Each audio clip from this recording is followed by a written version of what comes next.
Hey guys, welcome back to the new video. അപ്പം ഇന്ന് നമ്മുടെ കയ്യിലുള്ളത് Meteor 350 ആണ് റോയൽ എൻഫീൽഡിന്റെ. ഇതൊരു യൂസർ റിവ്യൂ ആയിട്ട് നമ്മൾ നോക്കിയോ. കാരണം ഈ വണ്ടി അത്യാവശ്യം നല്ല ലോങ് കിലോമീറ്റർ നമുക്ക് കിട്ടുന്നുണ്ടായിരുന്നു. കുറേ നാളുകളായിട്ട് ഓഫീസ് യൂസിനും എല്ലാ കാര്യങ്ങളും കൂടുതലും യൂസ് ചെയ്തുകൊണ്ടിരുന്ന വണ്ടി Meteor 350 ആണ്. അങ്ങനെയാണ് കുറച്ച് നാൾ കഴിഞ്ഞിട്ട് ഇതിൻ്റെ റിവ്യൂ ചെയ്യണമെന്ന് ആഗ്രഹമുണ്ടായിരുന്നു. അങ്ങനെയാണ് നമുക്ക് ഈ മോട്ടോർ വ്ളോഗിങ് സെറ്റപ്പ് ഒക്കെ ഇപ്പോൾ ഒന്ന് ആയി കിട്ടിയത്. അപ്പം ഫസ്റ്റിൽ തന്നെ നമുക്ക് Meteor 350 ഓടിച്ചുകൊണ്ടുള്ള റിവ്യൂ ചെയ്യാമെന്ന് ഇങ്ങനെ മനസ്സിലാക്കിയത്. കാരണം എനിക്ക് ആദ്യം ഏറ്റവും ഇഷ്ടമുണ്ടായിരുന്ന ഒരു വണ്ടിയല്ല Meteor 350. കാരണം ഞാൻ ക്രൂയിസേഴ്സിനെ അധികം എനിക്ക് ആ ഒരു പൊസിഷൻ കാരണം എനിക്ക് അത്രയ്ക്ക് ഇഷ്ടമല്ലായിരുന്നു ഓടിക്കുന്നതിന് മുമ്പേ. പക്ഷേ Meteor 350 വെച്ച് നോക്കുമ്പോഴത്തേന് എനിക്ക് ഓടിച്ചിഷ്ടപ്പെട്ടൊരു വണ്ടിയാണ് കണ്ടത്. അതുകൊണ്ട് ഇവിടെ തന്നെ ആദ്യം ചെയ്യാമെന്ന് വെച്ചു. അപ്പം വീഡിയോയിലേക്ക് പോവാം. ഈ വീഡിയോയ്ക്കകത്ത് ഉണ്ടാവുന്നത് എൻ്റെ ഒരു യൂസർ എക്സ്പീരിയൻസ് ആയിരിക്കും. കുറച്ചു കാലം ഞാൻ ഈ വണ്ടി യൂസ് ചെയ്തിട്ട് റൈഡ് ചെയ്തിട്ട് എനിക്ക് കിട്ടിയ ഫീഡ്ബാക്സും നെഗറ്റീവ്സും ആയിരിക്കും നിങ്ങൾ ഈ വീഡിയോയിൽ കാണുന്നത്. അപ്പം ഒരിക്കൽ കൂടി welcome back to the new video guys. ഇതിലേക്ക് അവൻ പറഞ്ഞു വന്നത് ഈ Meteor 350 എന്ന് പറഞ്ഞ വണ്ടി എനിക്ക് ഓടിക്കുന്നത് പോലും ഒരു ചിന്ത തോന്നിയിട്ടുണ്ടായിരുന്നില്ല. അൺഫോർച്ചുനേറ്റ്ലി ഞാൻ റോയൽ എൻഫീൽഡിൽ വർക്ക് ചെയ്യുന്നത് നമുക്ക് അവിടുത്തെ വണ്ടികൾ ഈസി ആയിട്ട് കിട്ടുന്നതുകൊണ്ട് മാത്രമാണ് ഞാൻ ഈ വണ്ടിയിലോട്ട് എത്തിപ്പെട്ടത്. അങ്ങനെ ഒരു റൈഡിനാണ് എനിക്ക് ഈ വണ്ടി ആദ്യമായിട്ട് കിട്ടുന്നത്. ബട്ട് ആ ഒരു റൈഡിന് ഞാൻ ശരിക്കും ആദ്യം കൺഫ്യൂസ്ഡ് ആയിരുന്നു. Meteor 350 എനിക്ക് ഇഷ്ടമില്ലാത്തൊരു വണ്ടി, അല്ലെങ്കിൽ എനിക്ക് എന്തോ ബേസിക്കലി ആ വണ്ടിയോട് ഒരു താല്പര്യമേ ഇല്ലായിരുന്നു. നമുക്കൊരു വണ്ടി എല്ലാവർക്കും ഉണ്ടാവില്ല, അങ്ങനെ ഒരു വണ്ടി ഉണ്ടാവും ഇഷ്ടമില്ലാത്തൊരു വണ്ടി. അങ്ങനെ ഇഷ്ടമില്ലാത്തൊരു വണ്ടി ഓടിക്കാൻ കിട്ടിയിട്ട് കണ്ടുകൊണ്ട് ഇഷ്ടപ്പെട്ട ഒരു അവസ്ഥയായിരുന്നു ഇത്. അതൊന്ന് ഓടിച്ച് ഇഷ്ടപ്പെട്ട ഒരു അവസ്ഥയായിരുന്നത്. അങ്ങനെയാണ് ഞാൻ Meteor 350 ആദ്യമായിട്ട് ഓടിക്കുന്നത്. പക്ഷെ വണ്ടി മുമ്പോട്ട് എടുത്തു. എനിക്ക് ഫസ്റ്റിലേക്ക് ഇത് ഒരു പക്ക ക്രൂയിസറാണെന്നൊന്നും പറയാൻ പറ്റില്ല. ഇതിന്റെ സൂപ്പർ Meteor 650 പക്ക ക്രൂയിസർ പൊസിഷനിൽ വരുന്നത്. ഇത് ഒരു റോഡ്സ്റ്റർ ക്രൂയിസർ എന്നാണെങ്കിൽ പറയാം. അത്രയ്ക്ക് ക്രൂയിസറിന്റെ പൊസിഷനല്ല, എന്നാൽ ഒരു റോഡ്സ്റ്ററിന്റെ പൊസിഷനിൽ ഇന്റർമീഡിയറ്റിൽ നിൽക്കുന്ന ഒരു സാധനം. ഒരു ക്രൂയിസേഴ്സ് ഒക്കെ നിങ്ങൾക്ക് നോക്കുന്ന ഒരാളാണെന്നുണ്ടെങ്കിൽ ഒരു ബിഗിനർ ഫ്രണ്ട്ലി വണ്ടിയായിട്ട് വേണമെന്നുണ്ടെങ്കിൽ ഈ വണ്ടി കൺസിഡർ ചെയ്യാനായിട്ട് പറ്റും. എന്ന് വെച്ചാൽ അത്രയും നിങ്ങൾക്ക് കാല് മുമ്പോട്ട് വെക്കേണ്ട, അത്രയും റേസ്ഡ് ഹാൻഡിൽ ബാർ അല്ല, ഇതെല്ലാം ഒരു മീഡിയം ടൈപ്പിൽ ഈ വണ്ടിയിൽ നിങ്ങൾക്ക് കിട്ടും. എന്നാൽ നിങ്ങൾക്ക് ആ ക്രൂയിസറിന്റെ ഒരു സുഖവും കാര്യങ്ങളൊക്കെ ഏകദേശം ഇതിനകത്ത് നിങ്ങൾക്ക് കിട്ടും. അപ്പം ആ ഒരു ടൈപ്പ് വണ്ടിയാണ്. അപ്പം നമ്മുടെ റോഡ് സ്റ്റേറ്റ്സിനെ വെച്ച് നോക്കുമ്പോഴത്തേന് ഇതിന്റെ ഫുഡ് ടെക്സ് കുറച്ച് ഇമ്പോർട്ടാണ്. ഫുഡ് ടെക്സ് കുറച്ച് ഇമ്പോർട്ടാണ്. മറ്റേത് വരുമ്പോൾ നേരെ നമ്മുടെ താപ്പോട്ടായിരിക്കും ഇങ്ങനെ. അപ്പം ക്ലാസിക് ബുള്ളറ്റ് അല്ലെങ്കിൽ അതേപോലെയുള്ള റോഡ് സ്റ്റേറ്റ്സ്, നമ്മുടെ റോഡിലുള്ള റോഡ് സ്റ്റേറ്റ്സ് യൂസ് ചെയ്യുന്നവരെ പെട്ടെന്ന് Meteor 350 പോകുമ്പോഴത്തേന് ഫുഡ് പൊസിഷനും ഹാൻഡിൽ പേഴ്സും എല്ലാം നിങ്ങൾക്ക് ആദ്യം കൺഫ്യൂഷൻ ഉണ്ടാവും. ആ ഒരു കൺഫ്യൂഷൻ എനിക്കും ആദ്യം ഉണ്ടായിരുന്നു. പക്ഷേ ഒരു 5-10 കിലോമീറ്റേഴ്സിനകത്ത് വെച്ച് തന്നെ ആ വണ്ടി നമ്മളായിട്ട് അങ്ങ് സിക്കായി. അത് കഴിഞ്ഞപ്പോഴത്തേന് നമുക്ക് ബ്രേക്കിംഗ് കാര്യങ്ങളെല്ലാം ഈസി ആയിട്ട് തന്നെ കിട്ടി തുടങ്ങി. പിന്നീട് വണ്ടി ഓടിച്ച് ഇഷ്ടപ്പെടാൻ തുടങ്ങി കേട്ടോ. കാരണം നമ്മൾ പറയുന്നതല്ലേ, എനിക്ക് ക്ലാസിക്കും ബുള്ളറ്റൊക്കെ ഓടിക്കുന്ന ടൈമിൽ ഭയങ്കര നല്ല അപ്ഡേറ്റ് പൊസിഷൻ ഉണ്ട് ക്ലാസിക്. മെയിൻലി ഈ ക്ലാസിക്കിന്റെ ആ ഒരു പൊസിഷൻ എന്തോ ലോങ് റൈഡ്സിന് എനിക്ക് അങ്ങോട്ട് ഷൂട്ട് ആവുമെന്ന് എനിക്ക് അങ്ങോട്ട് തോന്നിയിട്ടില്ല. കാരണം ഞാൻ കുറച്ച് ലോങ് റൈഡ് ക്ലാസിക് എടുക്കുന്ന ഒരു സമയത്ത് എനിക്ക് അത്യാവശ്യം നടുവിനെ കൊണ്ടാവാനായിട്ട് എനിക്ക് തോന്നിയിട്ടുണ്ട്. കാരണം എനിക്ക് അതിന് കുറച്ചും കൂടെ ഹാൻഡിൽ ബാർ ഇത്തിരി കൂടെ റേസ് ചെയ്തിരിക്കുന്നതാണ് ഇഷ്ടം ക്ലാസിക്കിന്. പൊടിക്കുമ്പോൾ പൊങ്ങിയിരുന്നായിരുന്നു അതുകൊണ്ട് കംഫർട്ട് ആയിരിക്കും എനിക്ക് തോന്നിയിട്ടുണ്ട്. പക്ഷേ Meteor 350 ഓടിച്ചു കഴിഞ്ഞപ്പോഴത്തേന് എൻ്റെ ആകെ കിളി പോയിട്ടുണ്ടായിരുന്നു. കാരണം അത്യാവശ്യം ഒരു 10-20 കിലോമീറ്ററൊക്കെ ഒറ്റ സ്ട്രെച്ചിൽ നമുക്ക് ഡെയിലി യൂസ് ചെയ്യാം. ഒറ്റ യൂസ് ചെയ്യാനാണെങ്കിൽ 20 കിലോമീറ്റർ കൂടി ബാക്കിൽ പോകുന്നും ഉണ്ടാകത്തില്ല. നമുക്ക് ഈസി ആയിട്ട് ക്രൂസ് ചെയ്ത് പോകാൻ പറ്റും. അപ്പോൾ ട്രാഫിക് ആണെന്നുണ്ടെങ്കിലും അല്ലാന്നുണ്ടെങ്കിലും നമുക്ക് ഇതിന് പൊസിഷൻ സെറ്റാണ് വണ്ടികൾ. ഒരു ബാക്ക് പെയിനൊക്കെ ഉള്ള ആളാണെന്നുണ്ടെങ്കിൽ നിങ്ങൾക്ക് കൺസിഡർ ചെയ്യാൻ പറ്റിയ വണ്ടിയാണ് Meteor 350. പിന്നെ സെയിം നമുക്ക് അറിയാം 350cc എഞ്ചിനാണ്, J സീരീസ് എഞ്ചിനാണ് ഇതിനകത്ത് വരുന്നത്. പക്ഷേ ടൂറിങ്ങിനകത്തൊക്കെ എന്തൊക്കെയോ മാറ്റം ഉണ്ടാവുന്നത് നമുക്ക് ഫീൽ ചെയ്യും. അത് നമുക്ക് ആ പല വണ്ടികളും മാറി ഓടിക്കുമ്പോൾ നമുക്ക് അറിയാൻ പറ്റും ആ ഒരു പുള്ളും കാര്യങ്ങളൊക്കെ എവിടെയൊക്കെയാണ് മാറുന്നതെന്ന്. ഇതൊരു ക്രൂയിസറിന്റെ പോലെ തന്നെയാണ് അവർ ഡിസൈൻ ചെയ്ത് വെച്ചിരിക്കുന്നത്. ഈസി ടൂൾ ചെയ്തേക്കുന്നതും അങ്ങനെ തന്നെയാണ്. സെയിം CC എഞ്ചിനാണെന്നുണ്ടെങ്കിലും ഈസി ടൂൾ ഇതിനകത്തൊക്കെ വ്യത്യാസം ഉണ്ടെന്നാണ് കമ്പനിയും പറയുന്നത്. നമുക്ക് ഓടിക്കുമ്പോഴും അതൊക്കെ കാര്യങ്ങൾ മനസ്സിലാവുന്നുണ്ട്. ഈസി ആയിട്ട് നമുക്ക് ഹാൻഡിൽ ചെയ്യാനായിട്ട് പറ്റുന്നുണ്ട് കേട്ടോ. എനിക്ക് അത്യാവശ്യം ഹെവിയാണ് കാണുമ്പോൾ, അത്യാവശ്യം വെയിറ്റിംഗ് കാര്യങ്ങളൊക്കെ വണ്ടിക്ക് വരുന്നുണ്ട്. പക്ഷേ നമുക്ക് ഓടിക്കുന്ന ടൈമിൽ വണ്ടിയിൽ നമുക്ക് ആ ഒരു കാര്യങ്ങളൊന്നും അപ്പോഴും ബുദ്ധിമുട്ടായിട്ട് തോന്നുന്നില്ല. നമുക്ക് ലൈറ്റ് വെയിറ്റ് ആയിട്ടുള്ള ഒരു വണ്ടി ഓടിച്ച് നടക്കുന്ന പോലെ നമുക്ക് ഈസി ആയിട്ട് ഹാൻഡിൽ ചെയ്യാനായിട്ട് പറ്റും. ഇതിന്റെ ഡിഫിക്കൽട്ടീസ് എപ്പോഴാണ് വരുന്നതെന്ന് അറിയാനാണെങ്കിൽ നമ്മളിപ്പോൾ ട്രാഫിക്കിൽ വെച്ച് അല്ലെങ്കിൽ പബ്ലിക് റോഡ് ട്രാഫിക് ആണെന്നുണ്ടെങ്കിലും അല്ലെങ്കിൽ എവിടെയെങ്കിലും നമ്മൾ സ്റ്റക്കായി നിൽക്കുകയാണെന്നുണ്ടെങ്കിലും ഒന്ന് പിടിച്ച് ബാക്കിലോട്ട് വലിക്കണമെന്നുണ്ടെങ്കിൽ കുറച്ച് ആരോഗ്യം നിങ്ങൾക്ക് വേണ്ടി വരും. കാരണം അത്യാവശ്യം വെയിറ്റ് കൊടുക്കേണ്ടി വരും. അത്യാവശ്യം വണ്ടിക്ക് വെയിറ്റ് ഉണ്ട്. വണ്ടി സ്റ്റഡി ആയിട്ട് നിൽക്കാറുണ്ട്. വണ്ടി ചരിഞ്ഞു കഴിഞ്ഞാൽ എന്തായാലും നിങ്ങൾക്ക് ഒരാളെ ഹെൽപ്പ് വേണ്ടി വരും. അല്ലെങ്കിൽ നിങ്ങൾ അത്രയ്ക്കും ഫിസിക്കായിരിക്കണം. ആ ഒരു കാര്യങ്ങൾ മാത്രം നിങ്ങൾ കൺസിഡർ ചെയ്താൽ മതി. പിന്നെ വേറൊരു ഗുണമെന്ന് വെച്ചാൽ ഇതിന്റെ സീറ്റ് ആയിട്ട് ഭയങ്കര ലോ ആണ്. അത്യാവശ്യം ഒരു എനിക്ക് ഏകദേശം 740 വാങ്ങാനാണെന്ന് തോന്നുന്നു സീറ്റ് ആയിട്ട്. ഞാനിവിടെ എഴുതി കൊടുത്തേക്കാം എത്ര സീറ്റ് ആയിട്ട് എന്ന്. എനിക്ക് ഈ ഡിജിറ്റൽ കാര്യങ്ങളൊന്നും എനിക്ക് അങ്ങനെ ഓർമ്മ നിൽക്കില്ല. എനിക്കത് നോക്കി പറയാൻ മാത്രമേ അറിയുള്ളൂ കേസ്. അല്ലാന്നുണ്ടെങ്കിൽ ഞാൻ നോക്കിയിട്ട് എനിക്ക് എന്തായാലും റെഫറൻസ് നോക്കേണ്ടി വരും. അതുകൊണ്ടാണ് ഞാൻ കൂടുതൽ ഈ സ്പെക്കും കാര്യങ്ങളും ഡിജിറ്റൽ എനിക്ക് ഓർത്തിരിക്കാൻ ഭയങ്കര ബുദ്ധിമുട്ടാണ്. ഞാനിവിടെ എഴുതി കൊടുത്തേക്കാം സാധനങ്ങൾ കറക്റ്റായിട്ട് തന്നെ എഴുതി കൊടുത്തേക്കാം കേട്ടോ. അപ്പോൾ നിങ്ങൾക്ക് ഞാൻ പറയുന്ന ഡിജിറ്റലിനകത്ത് എന്തെങ്കിലും തെറ്റുണ്ടെന്നുണ്ടെങ്കിൽ നിങ്ങൾ ആദ്യം തന്നെ ക്ഷമിക്കുക. അപ്പം സീറ്റ് ആയിട്ട് കുറവായതുകൊണ്ട് തന്നെ നിങ്ങൾക്ക് ഈസി ആയിട്ട് നിങ്ങൾക്ക് പ്ലാനറ്റ് ഫൂട്ട് ചെയ്യാനായിട്ട് പറ്റും കേട്ടോ.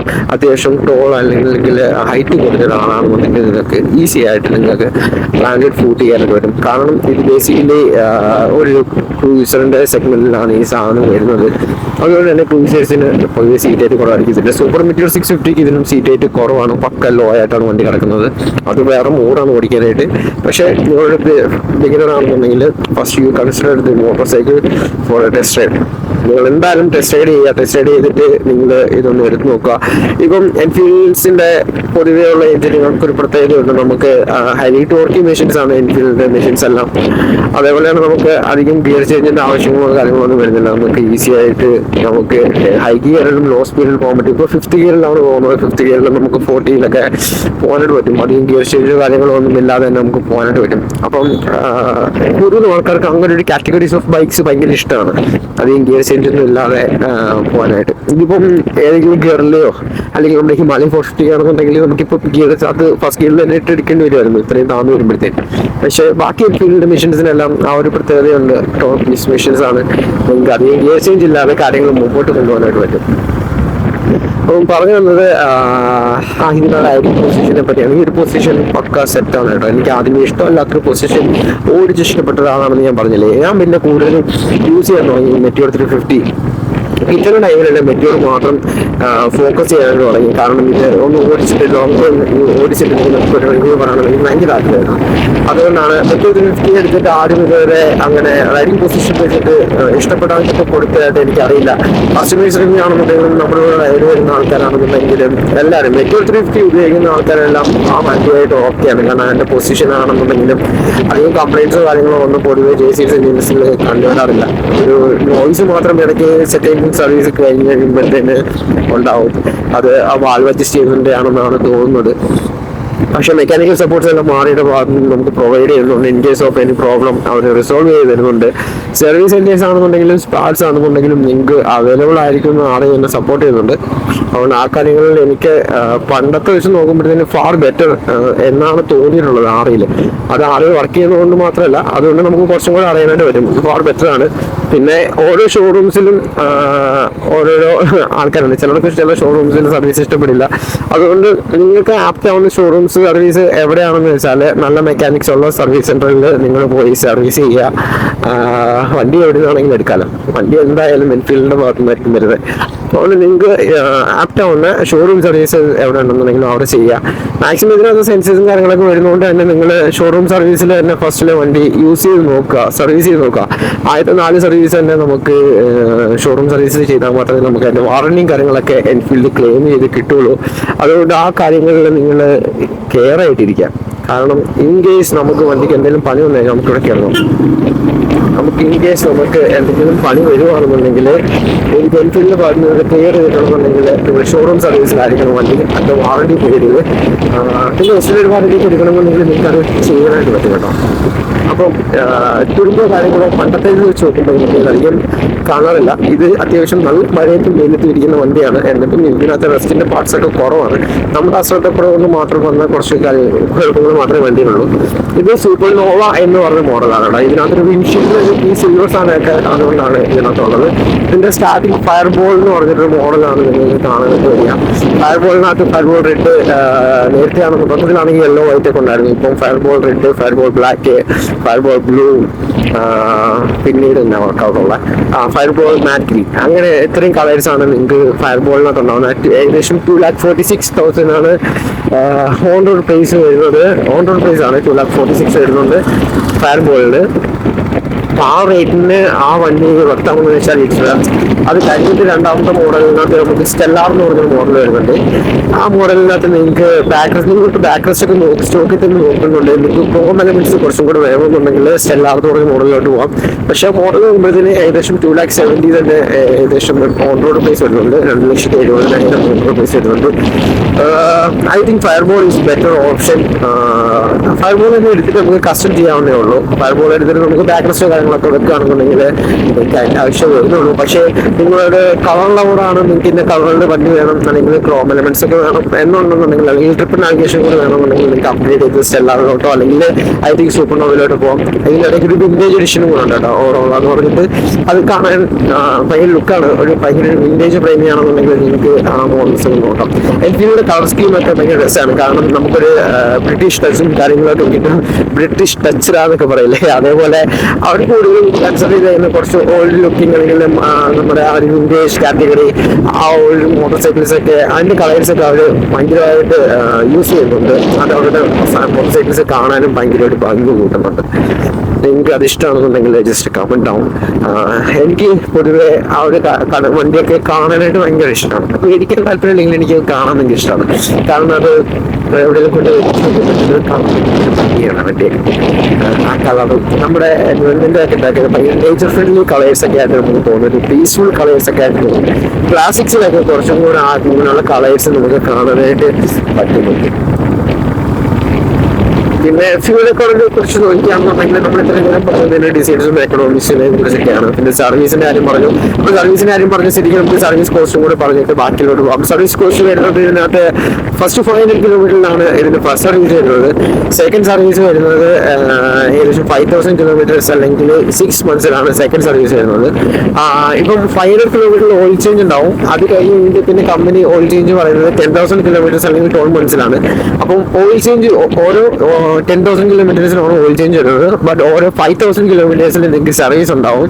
അപ്പം ഓരോ 10,000 കിലോമീറ്റേഴ്സ് കൂടിയിരിക്കുന്ന ഓയിൽ ചേഞ്ചിന്റെ സർവീസിന് ഏകദേശം 1,700 rupees അകത്താവും എന്നാണ് കമ്പനിയിൽ നിന്ന് നമുക്ക് യൂസ് ചെയ്തിട്ട് ഇപ്പോൾ കിട്ടിയ റിവ്യൂസ് എന്ന് വെച്ചാൽ കസ്റ്റമേഴ്സ് യൂസ് ചെയ്തിട്ട് അവരുടെ സർവീസ് കോസ്റ്റ് ആണ് കേട്ടത്. കമ്പനിയുടെ നില കസ്റ്റമേഴ്സിന് യൂസ് ചെയ്തിട്ട് ഇപ്പോൾ ഉണ്ടായ സർവീസ് കോസ്റ്റ് ആണ് 1,200 രൂപയ്ക്ക് അകത്ത് ഏകദേശം ഓയിൽ ചേഞ്ച് ഉള്ള സർവീസ് വിത്തൗട്ട് വേബറിനകത്ത് വരും. ഫസ്റ്റ് 4 ഫ്രീ സർവീസിനാണ് ഈ ഒരു വരുന്നത്. അതിനകത്ത് ഓയിൽ ചേഞ്ച് ഇല്ലാത്ത സർവീസ് ആണെന്നുണ്ടെങ്കിൽ 5,000 സർവീസ് അല്ലെങ്കിൽ 15,000 സർവീസ് അതൊക്കെയാണെന്നുണ്ടെങ്കിൽ ഏകദേശം 700 rupees വരുള്ളൂ. അപ്പം ഇത്രയാണ് കസ്റ്റമേഴ്സിന് കിട്ടിയിട്ടുള്ള എന്താ സർവീസിന്റെ കോസ്റ്റും കാര്യങ്ങളൊക്കെ. പിന്നെ നമ്മൾ വണ്ടി യൂസ് ചെയ്യുമ്പോൾ മാറേണ്ട കാര്യങ്ങൾക്കെല്ലാം അതിന് എക്സ്ട്രാ ചാർജസ് വരും. ഇതിനുള്ള നോർമൽ സർവീസിനുള്ള പീരിയോഡിക്കലി സർവീസിനുള്ള ചാർജസ് ഇത്രയൊക്കെയാണ് വരുന്നത്. ബേസിക്കലി നോക്കുമ്പോൾ 350cc നിങ്ങൾക്ക് അത്യാവശ്യം കോസ്റ്റ്ലി ആണെന്ന് ചോദിച്ചാൽ കോസ്റ്റ്ലി അല്ലാന്ന് തന്നെ പറയുള്ളൂ. കാരണം വൺസ് നിങ്ങൾക്ക് 12 months കൂടി ഇരിക്കുമ്പോഴേ ഓയിൽ ചേഞ്ച് വരുന്നുള്ളൂ. 10,000 കിലോമീറ്റേഴ്സിന് ഓയിൽ ചേഞ്ച് വരുന്നുള്ളൂ. പിന്നെ അത്യാവശ്യം മാറിയുടെ വണ്ടികളെല്ലാം നിങ്ങൾക്ക് മെയിൻറ്റെയിൻ ചെയ്തുകൊണ്ട് നടക്കുകയാണെന്നുണ്ടെങ്കിൽ ഓക്കെയാണ്. നിങ്ങൾ ഒട്ടും കെയർ ചെയ്യാത്ത ആണെന്നുണ്ടെങ്കിൽ it's not for a bike for you. നിങ്ങൾക്ക് എന്തായാലും ഈ ബൈക്ക് സൂട്ട് ആവില്ല. അത്യാവശ്യം കൊണ്ട് കെയർ ചെയ്യണം, മെയിൻറ്റെയിൻ ചെയ്യുന്നതും കാര്യങ്ങളൊക്കെ ചെയ്യണം, ചെയ്ത് കൊടുക്കേണ്ട കാര്യങ്ങളൊക്കെ ഉണ്ട്. അതിപ്പോൾ എല്ലാ മോട്ടോർ സൈക്കിൾസും നിങ്ങൾ യൂസ് ചെയ്യുമ്പോൾ അത് ചെയ്യേണ്ട കാര്യങ്ങളൊക്കെ തന്നെയാണ്. അല്ലാന്നുണ്ടെങ്കിൽ അതിന് ചെയ്യുന്ന കാര്യങ്ങളൊക്കെ ട്രൈ ചെയ്ത് തിരുപ്പിടിക്കാനുള്ള ചാൻസും കാര്യങ്ങളൊക്കെ കൂടുതലാണ്. പ്രത്യേകിച്ച് 6 മോട്ടോർ സൈക്കിൾസ് കുറച്ച് കെയർ വരുന്നു. എന്നാൽ ഓവർ ബോർഡേഡ് ആവേണ്ട കാര്യങ്ങളൊന്നുമില്ല. ഇത് ഞങ്ങൾ പറഞ്ഞത് ഇത് നമ്മളൊരു കെയറും കൊടുക്കാതെ ഇരിക്കുന്ന വണ്ടിയാണ്. നമ്മൾ ടെസ്റ്റ് റൈഡ് വണ്ടിയാണ്. അത്യാവശ്യം ജനറൽ സർവീസും കാര്യങ്ങളൊക്കെ മാത്രമേ ഇത് ചെയ്യുള്ളൂ. പിന്നെ ജസ്റ്റ് ഇടയ്ക്കൊരു വാഷും ചെയ്തു. എന്നിട്ടും ഈ വണ്ടി ഇപ്പം ഓക്കെയാണ്. ഇപ്പം ഏകദേശം ഈ വണ്ടി 23,449 കിലോമീറ്റർ ഏകദേശം ക്ലോക്ക് ചെയ്തിട്ടുണ്ട്. പക്ഷേ still this is good for ride.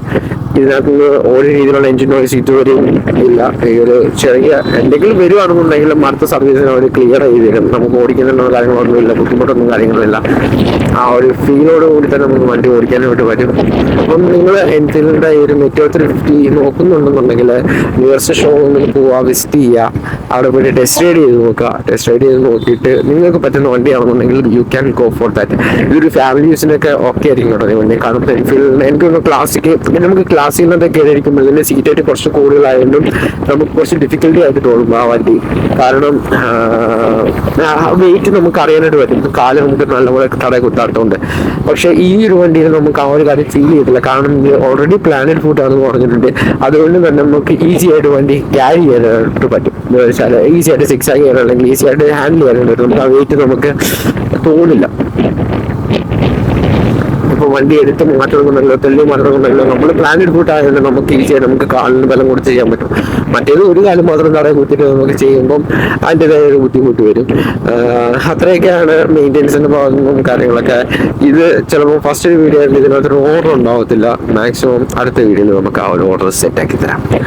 പിന്നീട് എന്താ പറയാനുള്ള mileage, watts mileage of Mateo 350 എന്ന് ചോദിക്കുന്നതിനടുത്ത് ഇതിന് ഏകദേശം കമ്പനി പറയുന്ന മൈലേജ് 35+ ആണ്. ഒരു ക്ലോക്കിന് മൈലേജ് അവർ പറയുന്നില്ല, 35+ ആണെന്ന് തോന്നുന്നു ഐ തിങ്ക്. പക്ഷെ നമുക്ക് റൈഡ് ചെയ്യുമ്പോൾ കിട്ടുന്നത് 1 ലിറ്റർ അടിച്ചു കഴിഞ്ഞാൽ മാക്സിമം ഈ വണ്ടി ഒരു 40 കിലോമീറ്റർ വരെയൊക്കെ ഈ വണ്ടിയിൽ കിട്ടുന്നുണ്ട്. ഇത് വണ്ടി ഞാൻ പറഞ്ഞത് ഏകദേശം 23 കിലോമീറ്റർ ഓടിയ വണ്ടിയാണ്. ഇത് മിക്ക ടൈമിലും ഫ്യൂൽ MDയിലായിരിക്കും കിടക്കുന്നത്. MD എന്ന് വെച്ചാൽ ഫ്യൂൽ MD എന്ന് വെച്ചാൽ ഈ റിസർവിലായിരിക്കും വണ്ടി എപ്പോഴും ഉണ്ടാവുന്നത്. ഇത് ഫുൾ ടാങ്ക് വരുന്നത് നമ്മുടെ റൈഡുകൾ വരുമ്പോൾ മാത്രമേ ഉള്ളൂ. മാക്സിമം റൈഡ്സിൽ നമ്മൾ ഹിമാലയൻ അല്ലെങ്കിൽ 650cc ആയിരിക്കും യൂസ് ചെയ്യുന്നത്. പക്ഷേ ഇടയ്ക്കിടയ്ക്ക് ഇപ്പോൾ മോർണിംഗ് റൈഡൊക്കെ ഷോർട്ട് റൈഡ്സ് ഒക്കെ ആണെന്നുണ്ടെങ്കിൽ നമുക്ക് മെറ്റിയോ 350 എടുക്കാറുണ്ട്. ആ ടൈമിൽ അല്ലെങ്കിൽ ചില റൈഡുകൾ വരുമ്പോൾ മാത്രമേ ഉള്ളൂ ഇതിനകത്ത് ഫുൾ ടാങ്ക് വീണ്ടും ആവുന്നത്. ബാക്കിയുള്ള ഓൾമോസ്റ്റ് എല്ലാ ടൈമിലും ഇത് റിസർവ് ടാങ്കിലൊക്കെ തന്നെ ആയിരിക്കും കടന്നു ഓടുന്നത്. കാരണം നമ്മൾ ഷോറൂം യൂസ് ചെയ്യുന്ന വണ്ടിയായിട്ട് റിസർവിലായിരിക്കും കടന്നു ഓടുന്നത്. നിങ്ങളൊരു വണ്ടി എടുക്കുകയാണെന്നുണ്ടെങ്കിൽ മാക്സിമം അത് 2.5 ലിറ്ററെങ്കിലും കീപ്പ് ചെയ്ത് ഓടിക്കുക. അതാണ് അതിന്റെ പമ്പിന് ഏറ്റവും ബെറ്റർ കേട്ടോ. ഇതിന്റെ ഫ്യൂൽ പമ്പ്. പക്ഷേ ഇതിലെന്തോ ഭാഗത്തിന് ഇതുവരെ ഒരു മിസ്സിങ്ങോ കാര്യങ്ങളോ ഒന്നും വന്നിട്ടില്ല. ഫ്യൂൽ തീരുമ്പോൾ മാത്രമേ മിസ്സിംഗ് ഉള്ളൂ, അല്ലാതെ റണ്ണിങ്ങിലൊന്നും ഒരു മിസ്സിങ്ങോ കാര്യങ്ങളൊന്നും വന്നിട്ടില്ല. പക്ഷെ മാക്സിമം നിങ്ങൾ ഫ്യൂൽ പമ്പിന്റെ ആ ഒരു കപ്പാസിറ്റി മെയിൻറ്റെയിൻ ചെയ്ത് തന്നെ ഓടിക്കാനുണ്ട്. 2 ലിറ്ററെങ്കിലും മാക്സിമം കീപ്പ് ചെയ്തിട്ട് ഓടിക്കുക. അതാണ് ഫോർ എ ബെറ്റർ ലൈഫ് പമ്പിലൊക്കെ. കാരണം എന്തായാലും പമ്പിനും കാര്യങ്ങളൊക്കെ വാറണ്ടിയിൽ വരുന്നതാണ്. എക്സ്റ്റർണൽ വാറണ്ടി എടുക്കുകയാണെങ്കിൽ അതും വരും. അപ്പം വാറണ്ടിയിലാണ് നിങ്ങളെല്ലാം ചെയ്യാനായിട്ട് നോക്കുക. കാരണം നമ്മുടെ കയ്യിൽ നിന്ന് പൈസ എന്തിനാണ് ഇവിടുത്തെ കളയുന്നത്. മെയിൻലി കംപ്ലൈൻസിന്റെ കാര്യം പറഞ്ഞു. കംപ്ലൈൻസ് കാര്യങ്ങൾ പറയുമ്പോഴത്തേന് ഏറ്റവും കൂടുതൽ കംപ്ലൈൻറ്റ്സ് കണ്ടുവരുന്നത് ഇതേപോലെ പെട്രോൾ താത്തിട്ട് ഓടിക്കുന്നവർക്ക് കംപ്ലൈൻറ്റുകൾ വരും കേട്ടോ. മിസ്സിങ്ങും കാര്യങ്ങളൊക്കെ പെട്രോൾ താത്തിട്ട് ഓടിക്കുന്നവർക്ക് വരാറുണ്ട്. അപ്പോൾ ആ ഒരു കാര്യങ്ങൾ നിങ്ങൾ ശ്രദ്ധിക്കുക. അത് ചെറിയ ചെറിയ കാര്യങ്ങൾ മാത്രം ശ്രദ്ധിച്ചാൽ മതി. ചെറിയ ചെറിയ കാര്യങ്ങൾ ക്ലിയർ ചെയ്ത് പോകുമ്പോഴത്തേന് വലിയ വലിയ പണികൾ കിട്ടാതിരിക്കും. ആ ഒരു കാര്യം മുൻപിൽ എടുക്കുമ്പോൾ മൈൻഡിൽ തന്നെ വെക്കുക. പിന്നെ ഏറ്റവും കൂടുതൽ ആൾക്കാർ പറയുന്ന കാര്യമാണ് വേണ്ട ഈ ബ്രേക്ക് ലിവർ ഉണ്ടല്ലോ, ബാക്കിലെ ബ്രേക്ക് പെഡല്, അതിനകത്ത് ഇങ്ങനെ ഷൂസോ അല്ലെങ്കിൽ ചെരുപ്പോ വെച്ച് ഹോൾഡ് ചെയ്ത് ഓടിക്കും. അങ്ങനെ ഓടിക്കുമ്പോൾ ഉള്ള കുഴപ്പം എന്താണെന്ന് വെച്ചാൽ നിങ്ങൾക്ക് ബാക്കിലെ ബ്രേക്ക് പാഡ് പെട്ടെന്ന് തന്നെ തീർന്നു കൊണ്ടുള്ള ചാൻസ് ഉണ്ട്.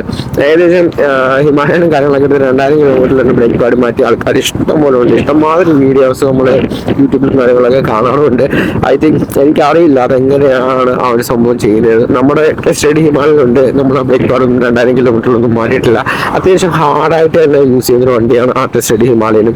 കാരണം എല്ലാ ടൈപ്സിലും ആ വണ്ടി കൊണ്ട് നമ്മൾ പോകാറുണ്ട്, ടെസ്റ്റ് ചെയ്യാറുണ്ട്. പക്ഷേ ഫുഡ് പൊസിഷൻസ് കറക്റ്റ് അല്ലാന്നുണ്ടെങ്കിൽ നമുക്ക് ബ്രേക്ക് പാഡ് പെട്ടെന്ന് തന്നെ തീരുന്നതാണ് തോന്നുന്നു. അല്ലാതെ വെറുതെ നമ്മൾ എന്തായാലും ബ്രേക്ക് പാഡ് തീരില്ല.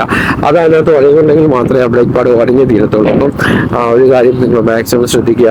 ഫസ്റ്റിലെ ഒരു നമ്മുടെ ആറിയുടെ പൊതുവെയുള്ള എല്ലാ വണ്ടികളുടെയും ബ്രേക്ക് ലിവേഴ്സ് അല്ലെങ്കിൽ കുറച്ച് പൊങ്ങിയിട്ടായിരിക്കും ഇരിക്കുന്നത്.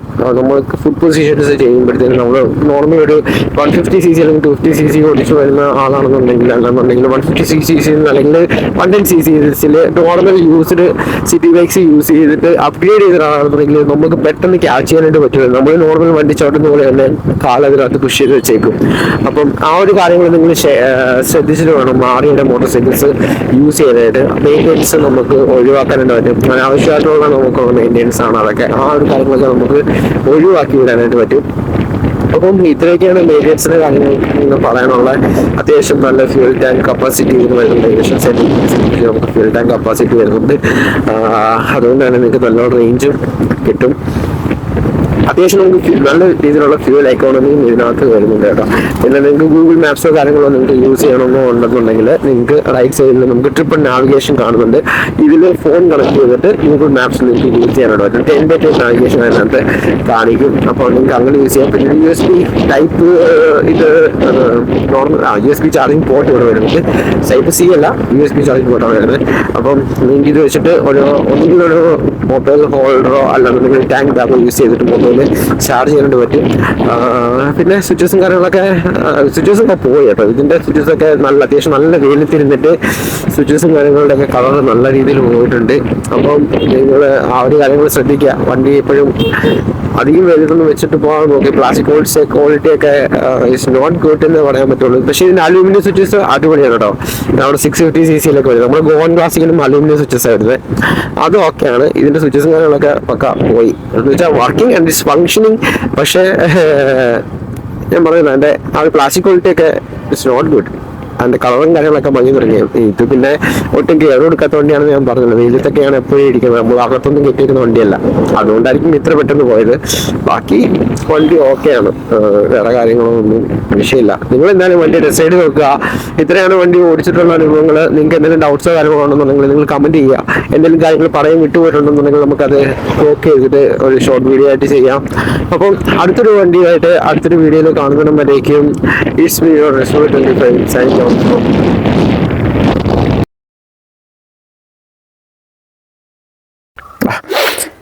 ഇതാണ് അപ്പം മെറ്റോ 350യുടെ ലുക്ക് എന്ന് വെച്ചാൽ ഇത് സൂപ്പർനോവ എന്ന് പറഞ്ഞ കളറാണ്. ഇതിനകത്താണ് നിങ്ങൾക്ക് ക്രോം എലമെൻസും കാര്യങ്ങളൊക്കെ കൂടുതലും കാണാനായിട്ട് പറ്റുന്നത്. ആറിയുടെ സ്റ്റോക്ക് ക്രാഷ് കാർഡ് തന്നെയാണിത്. അത്യാവശ്യം ചരിവൊക്കെ കിട്ടിയിട്ടുണ്ട്. എന്നിട്ട് കുഴപ്പമൊന്നുമില്ല. It's strong. പിന്നെ അടിയിൽ സംകാർഡ് വെച്ചിട്ടില്ല നമ്മൾ. ഇതിനകത്ത് ക്രാഷ് കാർഡ് മാത്രമേ ചെയ്തിട്ടുള്ളൂ. ഇതാണിപ്പോൾ വണ്ടിയുടെ ക്വാളിറ്റിയും കാര്യങ്ങളൊക്കെ വരുന്നത്. അത്യാവശ്യം നല്ല രീതിയിൽ ഓടിയ വണ്ടിയാണ്, യൂസ് ചെയ്യുന്ന വണ്ടിയാണ്. ഇതുവരെയും സ്റ്റിൽ ഈസ് ഗുഡ്. ഈ ടയേഴ്സ് നമ്മൾ റീപ്ലേസ് ചെയ്തിട്ടുണ്ടായിരുന്നു. 2 ടയറും പുതിയ ടയറായിരുന്നു ഇപ്പം ചെയ്തേക്കുന്നത്. ആ ടയറിന് ഏകദേശം നമുക്കൊരു 17,000 കിലോമീറ്റർ അടുപ്പിച്ചെങ്ങാണ്ട് കിട്ടിയിട്ടുണ്ട്. ഈ ഇടയ്ക്കാണ് നമ്മൾ ടയർ മാറിയത്. ഏകദേശം 17,000 കിലോമീറ്റർ വരെ വണ്ടി കിട്ടിയിട്ടുണ്ട്. അപ്പം നിങ്ങളൊരു മെറ്റോ 350 ഓൺ ചെയ്യാൻ പോകുന്ന ആളാണെന്നുണ്ടെങ്കിൽ ഈ വീഡിയോയിൽ പറഞ്ഞ കാര്യങ്ങളെല്ലാം നിങ്ങളൊന്ന് നോക്കിയിട്ട് നിങ്ങൾ വണ്ടി ടെസ്റ്റ് റൈഡ് ചെയ്ത് നോക്കുക. ടെസ്റ്റ് റൈഡ് ചെയ്ത് നോക്കിയിട്ട് നിങ്ങൾക്ക് ആപ്റ്റാവുന്നൊരു വണ്ടിയാണെന്നുണ്ടെങ്കിൽ മാത്രം ഈ വണ്ടി ചൂസ് ചെയ്യുക.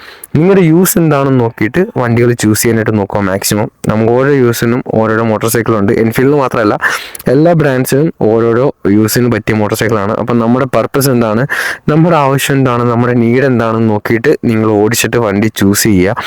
ഈ വണ്ടിയും കൊണ്ട് ചെയ്യാൻ പറ്റുന്ന കാര്യങ്ങൾ ഇത്രയൊക്കെയാണ്. എല്ലാ വണ്ടിയും കൊണ്ടും എല്ലാ കാര്യങ്ങളും ചെയ്യാൻ പറ്റും. പക്ഷേ ഓരോ വണ്ടിക്കും ഓരോ യൂസ് ഉണ്ടല്ലോ. അപ്പം അത് കുറച്ചും കൂടെ ഈസി ആയിട്ട് നമുക്ക് കംഫർട്ടായിട്ട് ചെയ്യാൻ പറ്റും. ഇപ്പോൾ ക്രൂയിസറിനകത്ത് നമുക്ക് ഈസി ആയിട്ട് ക്രൂസ് ചെയ്ത് പോകാൻ പറ്റും. അതുകൊണ്ടാണ് അതിനെ ക്രൂസേഴ്സ് എന്ന് പറയുന്നത്. അപ്പം ആ ഒരു കാര്യങ്ങൾ ഇഷ്ടപ്പെടുന്ന ആളാണെന്നുണ്ടെങ്കിൽ നിങ്ങൾക്ക് ഈ വണ്ടി ചൂസ് ചെയ്യാം. അത് നിങ്ങൾക്ക് സിറ്റിയിലും കൂടെ ക്രൂസേഴ്സ് ഈസി ആയിട്ട് യൂസ് ചെയ്യണമെന്നുണ്ടെങ്കിൽ ആ ഒരു കാറ്റഗറിയിൽ വിടുന്ന വണ്ടിയാണിത്. നിങ്ങൾക്ക് ഈസി ആയിട്ട് ഇങ്ങനെ സിറ്റി റൈഡൊക്കെ എൻജോയ് ചെയ്യാൻ പറ്റും കേട്ടോ ഈ വണ്ടിയിൽ. പിന്നെ ഫാമിലി യൂസ് ആണെന്നുണ്ടെങ്കിൽ ഒരു ബാക്ക് റെസ്റ്റും കാര്യങ്ങളൊക്കെ കൊടുത്തിട്ടുണ്ട്. നിങ്ങൾക്ക് അതും ചെയ്യാനായിട്ട് പറ്റും. അപ്പം ഇത്രയൊക്കെ തന്നെ ഉള്ളൂ ഈ വീഡിയോയിൽ. നിങ്ങൾക്ക് ഈ റിവ്യൂ ഇഷ്ടമായിച്ച നമ്മുടെ ചാനലൊന്ന് കയറി സബ്സ്ക്രൈബ് ചെയ്യുക. ചാനലിൽ ബാക്കി വീഡിയോസും കാര്യങ്ങളൊക്കെ കിടപ്പുണ്ട് കേട്ടോ. വണ്ടിയുടെ യൂസർ റിവ്യൂ കിടപ്പുണ്ട്, നമ്മുടെ ട്രാവൽ സീരീസ് കിടപ്പുണ്ട്. ഇനി വീഡിയോസൊക്കെ നമ്മൾ മാക്സിമം സെറ്റാക്കി ചെയ്യാനായിട്ട് ശ്രമിക്കാം. പെട്ടെന്ന് നമുക്ക് ട്രാവൽ വീഡിയോസും കാര്യങ്ങളൊക്കെ ചെയ്യാം. അതിൻ്റെ കൂട്ടത്തിൽ നമുക്ക് വണ്ടിയുടെ റിവ്യൂവും പറഞ്ഞു പോകാം. അപ്പം വീഡിയോ കണ്ട് ഇഷ്ടപ്പെട്ട് കഴിഞ്ഞാൽ നമ്മുടെ ചാനലിൽ സബ്സ്ക്രൈബ് ചെയ്യാൻ മറക്കരുത്. നിങ്ങളുടെ ഫ്രണ്ട്സിന് നിങ്ങൾ ഷെയർ ചെയ്ത് കൊടുക്കുക. നിങ്ങളുടെ സപ്പോർട്ട് ഉണ്ടെങ്കിൽ നമുക്ക് മുമ്പോട്ട് പോകാനായിട്ട് കുറച്ചും കൂടെ മോട്ടിവേഷൻ ആയിരിക്കും. അപ്പം അടുത്തൊരു വീഡിയോയിൽ കാണുന്നതിനുമ്പോഴേക്കും bye bye from this video.